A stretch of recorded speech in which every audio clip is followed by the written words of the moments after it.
So an update on the SAVE Act or Save America Act. Earlier today, I spoke with Representative Jim McGovern out of Massachusetts' 2nd District. He's the ranking member of the House Rules Committee, which decides how bills are brought to the House floor. And this act is a doozy. So I was curious about how his Republican colleagues were talking about it, all the different aspects of the bill itself, and our conversation is about 10 minutes long. Here it is. The bill does nothing to impact voter fraud because voter fraud is nothing. It guts registering voters by mail and online. It disenfranchises married women and people with disabilities, people living abroad. It seems intended only to suppress and intimidate eligible voters in hopes of giving the Republicans an edge. Is that the intent, or is there some greater end game, you believe, of this administration? I think the intent is what you said it is. It's to suppress the ability of people to vote and participate in elections. This administration knows that if everybody shows up, they lose. And the only way they could possibly win is by intimidating voters and keeping voters at home or making it more difficult for people to register. I mean, they call this bill the Save America Act. Well, you know, America doesn't want to be saved by them. Leave us alone. I mean, you know, go save somebody else. But it's just so sad that that we have an administration that, you know, is trying to, you know, to take away people's right to vote. And it's just, I mean, it's so discouraging, and people should be outraged by this. This bill is moving in a midterm election year, registration deadlines approaching. We have elections happening right now, actually. Even if this bill never becomes law, do you think the political fight around it has a chilling effect on voter registration and turnout on its own? I do, because look, I mean, the president and Kristi Noem, you know, are saying that they're somehow going to intervene in the midterm elections, even if Congress doesn't pass the so-called Save America Act. I don't even know what the hell that means. I mean, Kristi Noem, I mean, the person who oversees Homeland Security and ICE, the agency that, you know, is executing American citizens in the streets of Minneapolis. I mean, she's going to somehow intervene in the elections.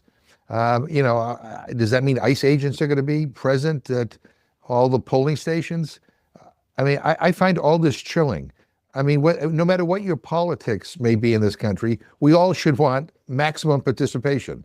I mean, that's what's so special about this country. The people get to determine who their leaders are.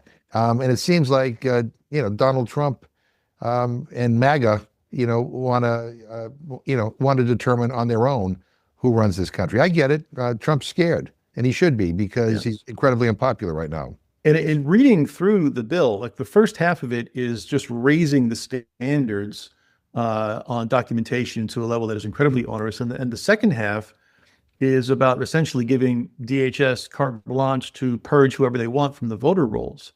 What advice would you give registered voters in terms of just keeping an eye on the registration status? And can they do that? Can they do that now, even without this passing? Well, first of all, you know, this bill is supposed to take place, if it passes, immediately, right? I mean, we have elections like in 2 weeks. The first primary elections are happening in a matter of a couple of weeks. So, like, how in reality do they implement this and make these so-called changes?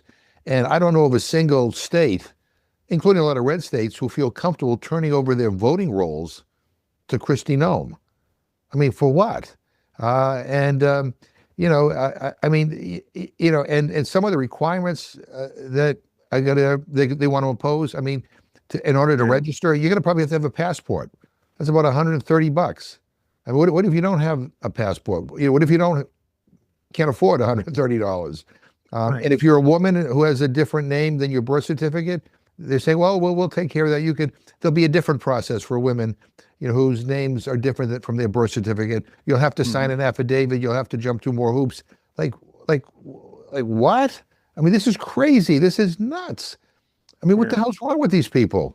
Clearly, it's a solution looking for a problem.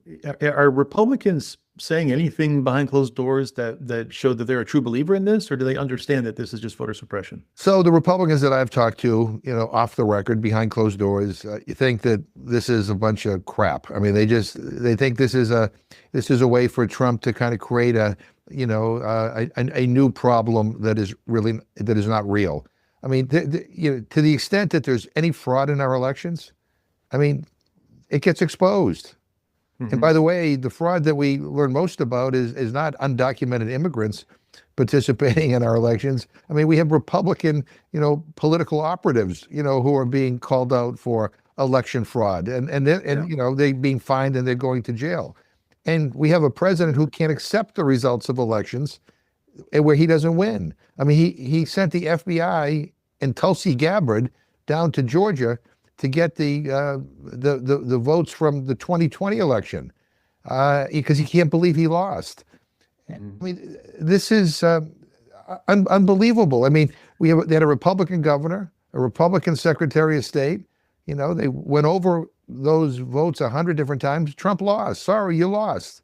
I mean, but that you can't accept it, and that you want to change the results, to manipulate the results so that you win. Again, this is causing all kinds of alarm bells to go off, because you wonder what is the so-called Save America Act really all about?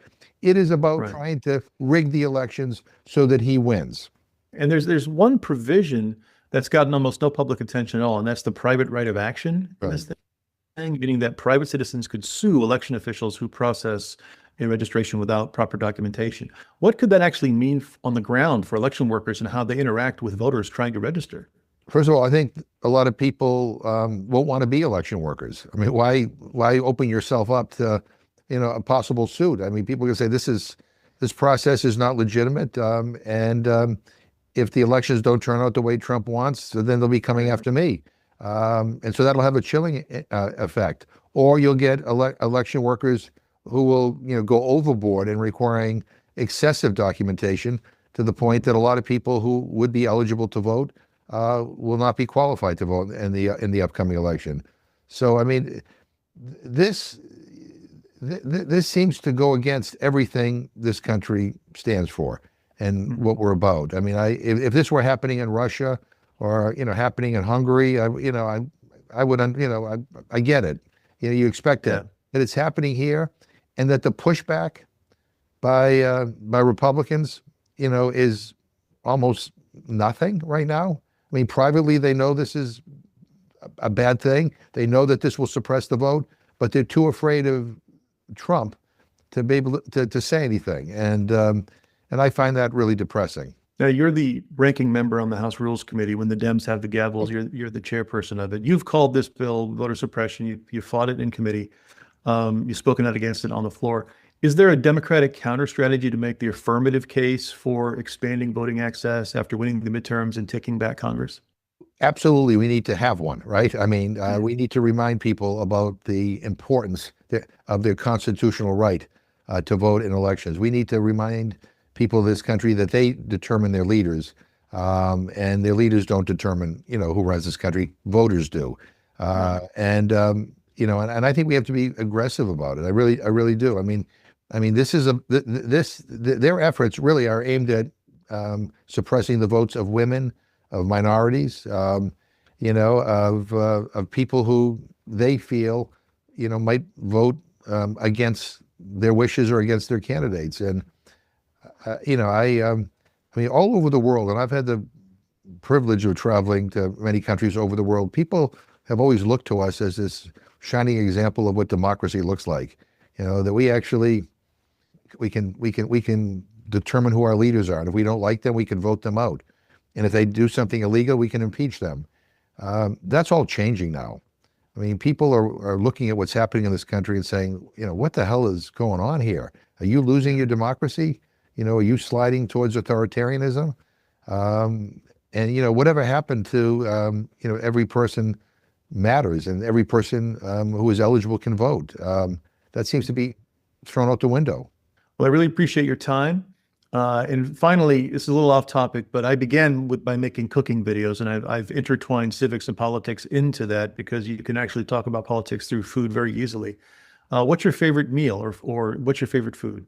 Well, I do a lot of the cooking in my house, by the way. I just want you to know that. Yeah, I do. And the favorite dish that I prepared is a slow roasted Tuscan pork shoulder. So it's with kind of ground up fennel and black pepper, and a little bit of olive oil, and you slow roast it for hours and hours and hours, and it just kind of melts in your mouth. So that's my favorite kind of dish that I make. And I mean, I'll send you the recipe if you want. I was going to ask. Yeah, if you could, I'd love to make Yeah. that. Thank you so And much. then for dessert, I love chocolate chip cookies, although I haven't, I haven't mastered that quite to perfection yet. But my slow roasted Tuscan pork shoulder you'll like it. Well, I look forward to that, and I look forward to the Dems getting the gavels back and unwinding a lot of this, and hopefully making the affirmative case to broaden availability to elections and not the other way around. It was great to meet you, sir. Thank you. It was great to be with you. Take it easy.